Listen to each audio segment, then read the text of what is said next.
we go. Here we go. Bruce Lee, baby. It has been a minute since we used the dragon. Come on, baby. Let's get it. Let's get it. Come on, Connor. It's also been a minute since I played MMA. I've mostly been doing stand and bang because that's where the fun is, but we are a little bit rejuvenated. Just finished uploading the Road to #1 ranked series. Some of you guys enjoyed it, some of you didn't, but either way, I appreciate the reception. I appreciate those of you that checked it out. Next time I'll do it in MMA because I know some of you were like, some of you lost interest because I was doing it stand and bang. So next time I promise we will do it MMA. I'm kicking the shit out of this dude right now.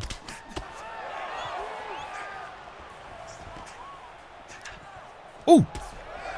The one thing I don't, yeah, right away I can already tell the kind of corner this is. Yeah, there you go. There you go. You already know.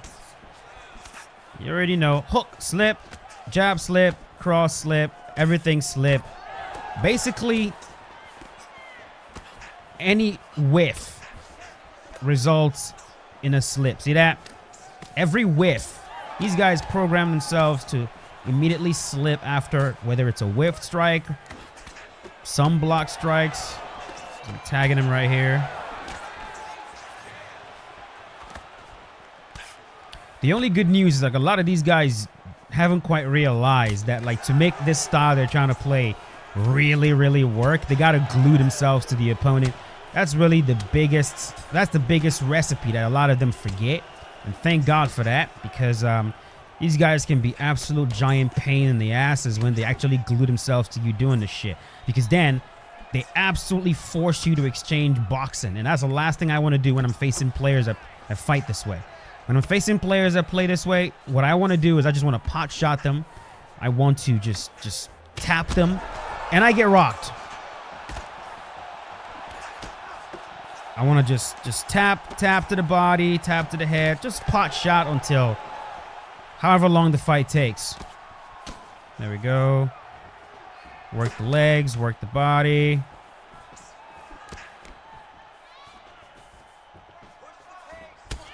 Uh-huh.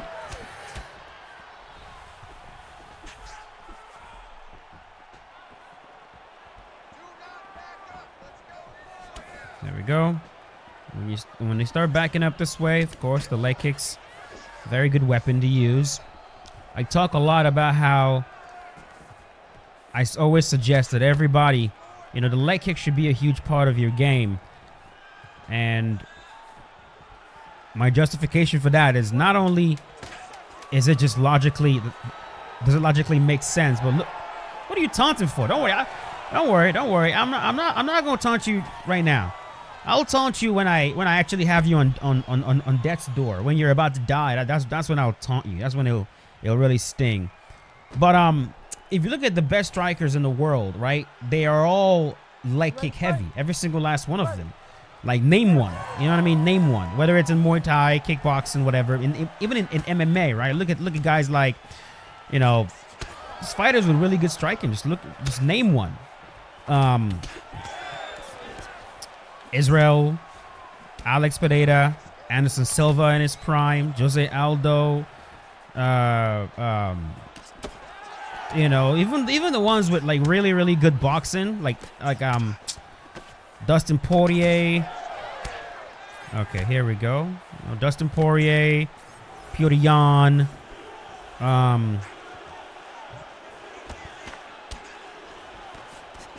hell, Alexander Volkanovski, for example, is another one. There we go. There we go. You know, not to mention guys like Justin Gaethje. Oh, shoot. Woo, that saved me. Guys like Justin Gaethje, Edson Barboza. The leg kick it's just like, you're not going to find like all the absolute elite jiu-jitsu guys. They're all leg lockers. I mean, at least they all do it. You know what I mean? Gordon Ryan, guys like Mika Galvao, you know.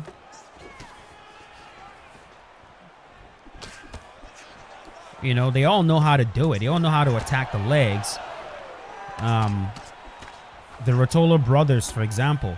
And it's because the leg is so readily available. The leg is the most readily available part of the human body unless you're doing wrestling. Wrestling is the only martial arts where the leg is not as readily available because, you know, wrestlers don't want you touching their legs in any way, shape, or form. So a lot of times, you know, because of the wrestling stance and because of the way they lead, their head becomes the most readily available target, which is why they pull on each other's heads and hand fight all the time. But you know, in kickboxing, look how close the legs are. See what I'm saying?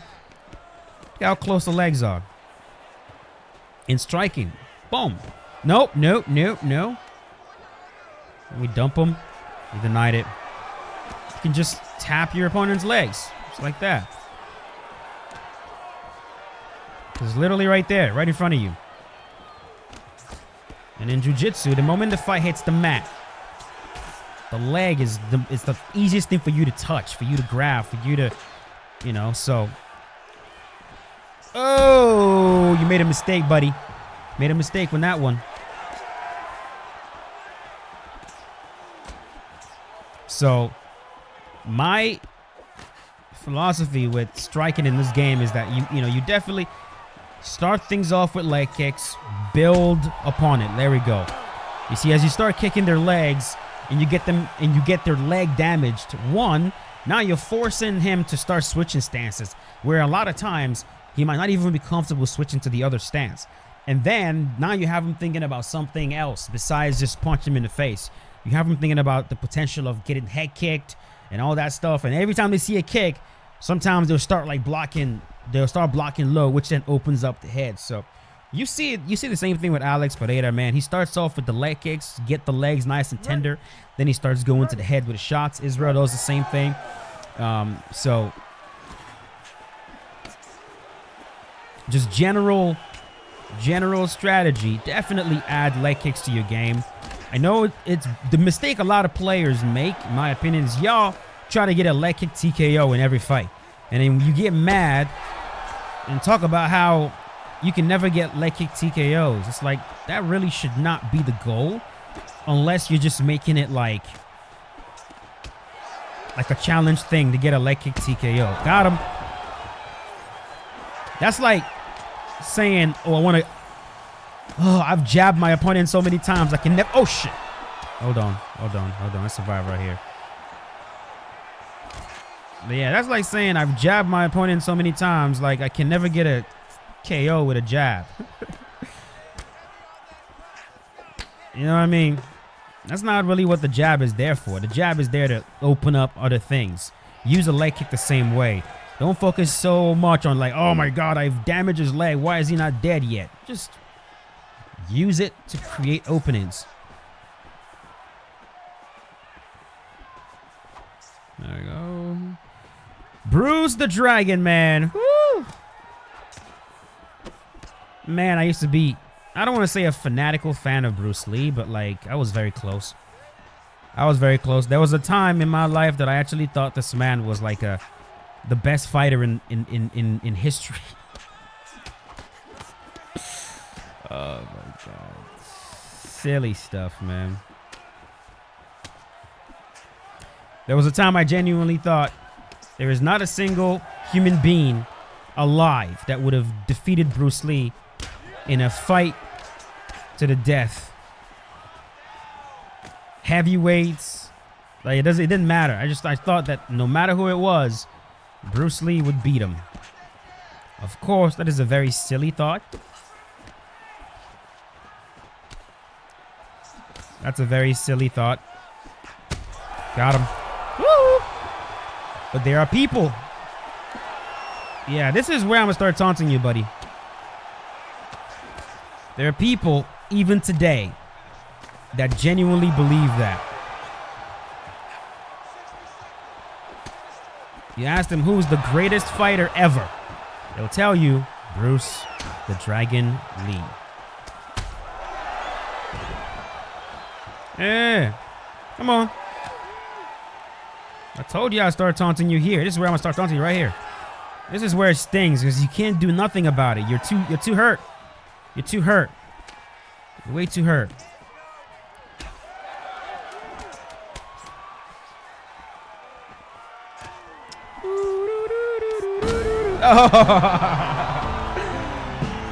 GG's.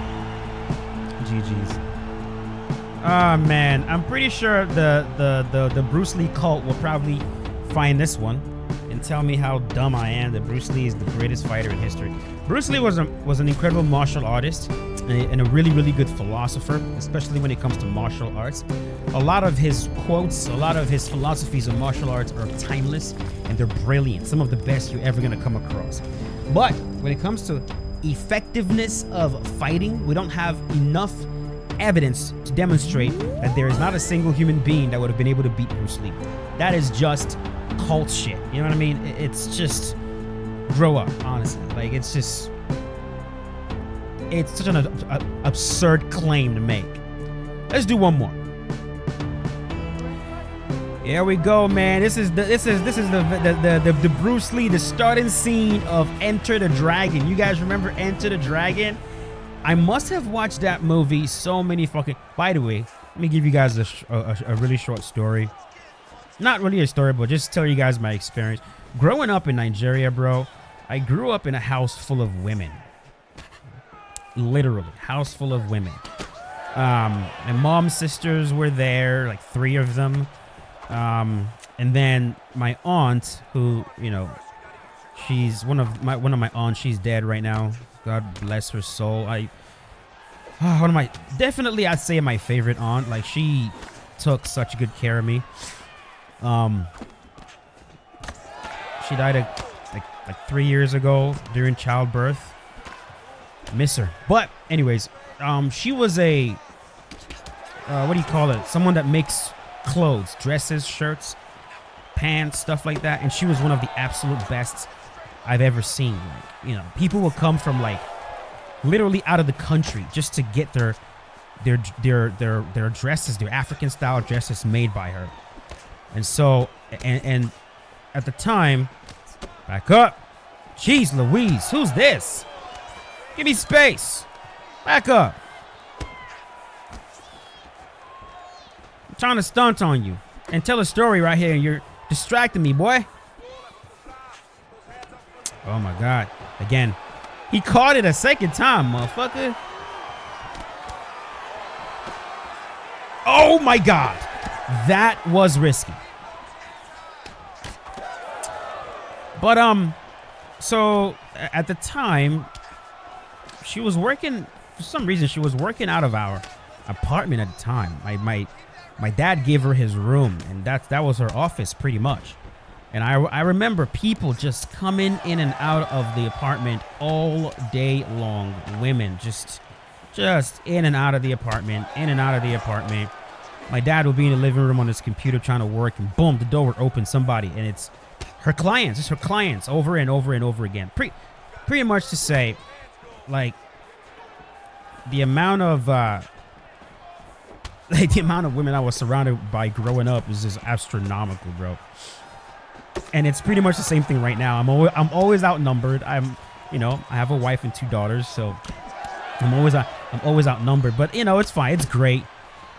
But the only not so good part about that was when it comes to entertainment. Oh, Lord have mercy, bro. All I wanted to watch was Enter the Dragon, some Jackie Chan stuff, some Jet Li stuff. I just wanted to watch martial arts style movies. But all these damn girls in the house, bro. All they wanted to watch was fucking Sound of Music, Mary Poppins, fucking Sarafina. The amount of times they played Sarafina, bro, like it got to, like, I hate that movie now. Hate that movie. Respect. Yeah, respect to you too, bro. Sarafina, I watched Sarafina hundreds of times. I'm not even fucking joking. Please don't do this. For the love of God, don't do this, bro.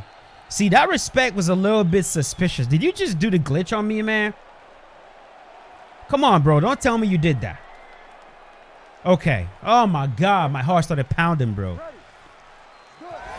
Respect to you. Respect, respect, respect, respect. Yeah, so, you know, every time I put on, you know, my Bruce Lee movie. All right, you're going to start getting block counted now. Let it go in the first round. It's about to start right here. Okay. Every time I put on this movie, they would just want me to turn it off as soon as possible. They hated it. You know, they didn't want to watch it. They had no interest in karate stuff and Muay Thai and freaking martial arts and Jeet Kune Do and all this stuff. They did not care whatsoever. It was also why, like, I didn't watch as much pro wrestling as I wanted to watch. A part of that too is my fault. I would watch pro wrestling and then practice it on my sister, which, you know, my dad had enough of that shit. Got him. You know, you definitely, you know, if you're a dad and you have a daughter and you have a son, you definitely don't want your son Batista bombing your daughter. You don't want that. You definitely don't want him tombstoning your baby girl. You definitely don't want. So my dad shut down pro wrestling real quick. He was like, yeah, that's enough of that shit. But the other stuff, he encouraged me to, you know, get into martial arts because my dad did karate for years when he was younger. I still had his karate books, you know what I mean? But man, damn females in the house, they would never let me enjoy these movies. Here we go. Smack-a-rooney, smack-a-rooney. Ooh. Which is kind of funny because these days, now that I can watch all these movies as much as I want, they're the last things I want to watch right now. Just because, like, they're so unrealistic. Like, going back to watch Enter the Dragon, like, it just makes me cringe. Again, it was an incredible movie for its time. But, man, as someone who, you know, has a fairly decent understanding about fighting and what's real and what's not and what's possible, the fight, you know, choreography, however you say that word, is so, like, cringe, man. It's like a lot of things just doesn't. It's kind of like people that want me to go watch Rocky. I'm like, yeah, no, I've seen a little bit of it. It would just piss me the fuck off, dude.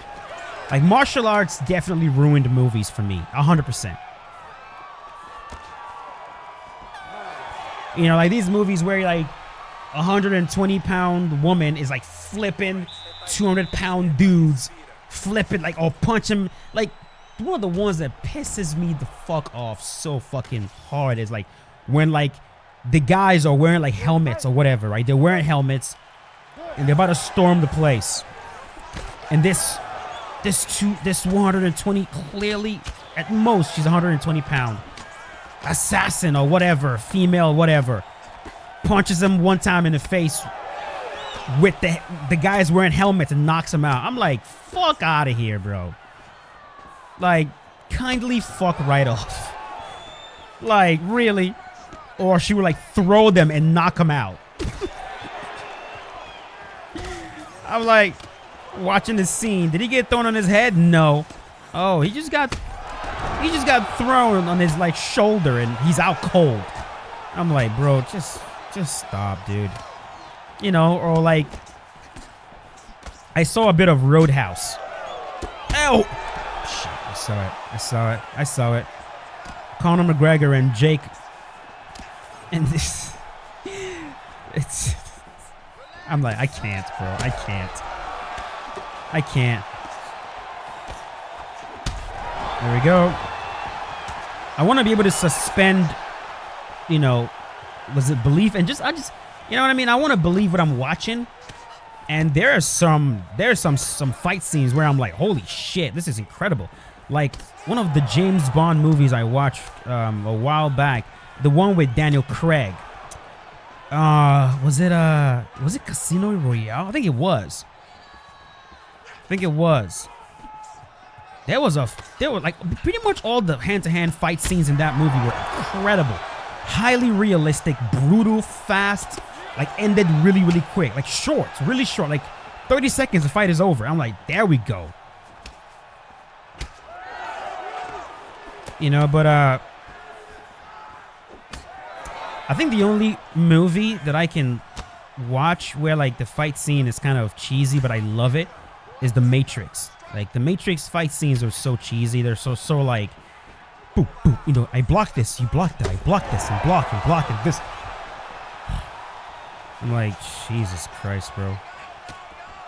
Or if I'm watching actual like Chinese martial arts movies, because it's like, okay, they are agreeing to use Adam. I figured you were gonna lean back right there. Block, block, block. You know what I mean? Like if this person, if Ip Man, for example, is using what is his fight style again? It's not Jeet Kune Do. It's give me that armbar. Oh! Should we do it? Should we do it? Should we do it?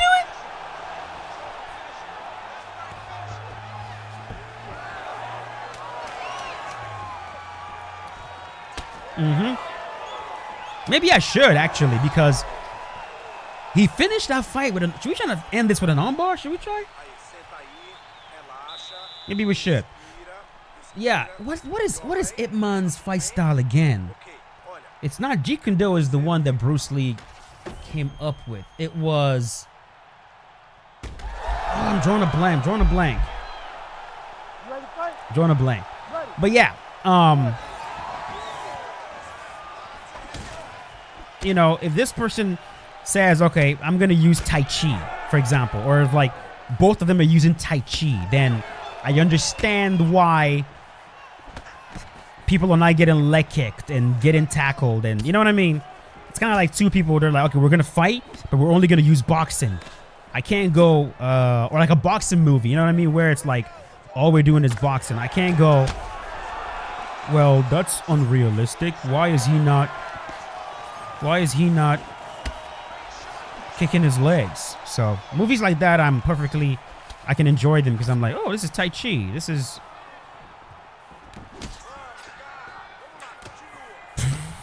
That could have been bad, bro. That could have been so bad. That could have been so bad. Oh. Boom. Here we go.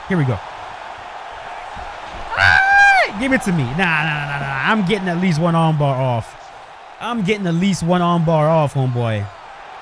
There we go.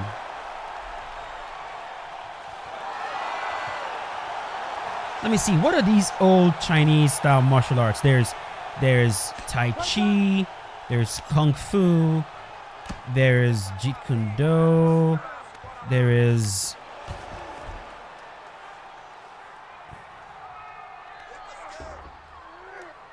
Why am I drawing a blank?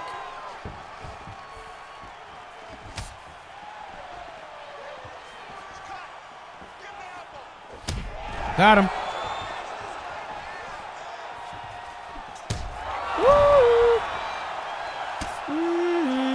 Oh, I fucked it up.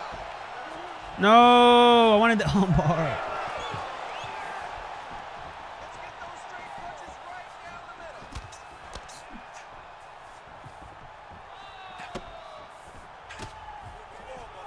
Dude, I cannot believe I'm drawing a blank on Ip Man's fight style. What's that damn martial arts, man?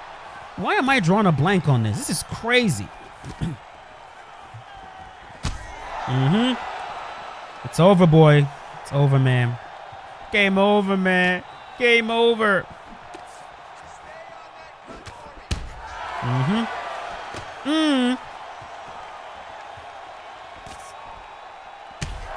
There we go.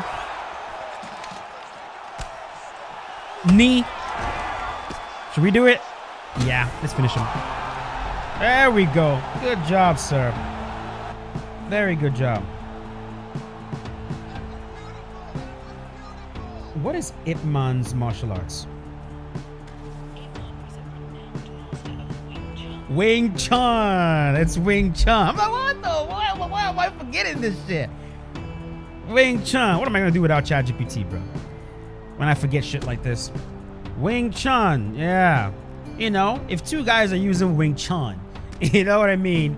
And they're like, boo, boo, boo, boo. They're standing square. I can't look at that and go, well, nigga, why are you squared up and not bladed? I could just like punch you right in the face, you know what I mean? Or I could like teep you, I could take you down, all this stuff. No, they're both using Wing Chun. So I can watch a Wing Chun style Chinese movie because I'm like, that's fine. I'll just watch two Wing Chun niggas do their thing. But oh my god, I'm gonna annoy so many people with this video, bro. Listen, all these martial arts, they all have their place. They all do, all right? Don't get me wrong. They all have their place. They're beautiful to watch and all this stuff. But like, as someone who's watched MMA for years, you know, we've seen what works and we've seen what actually does not work. So I'll just leave it at that. But yeah, that is gonna do it for this showcase with Bruce the Dragon Lee. Hope you guys enjoyed the video. If you guys did and got up to this point, type the dragon in the comment section below. And I'll see you boys later. As always, stay safe. Peace out. Have a good one.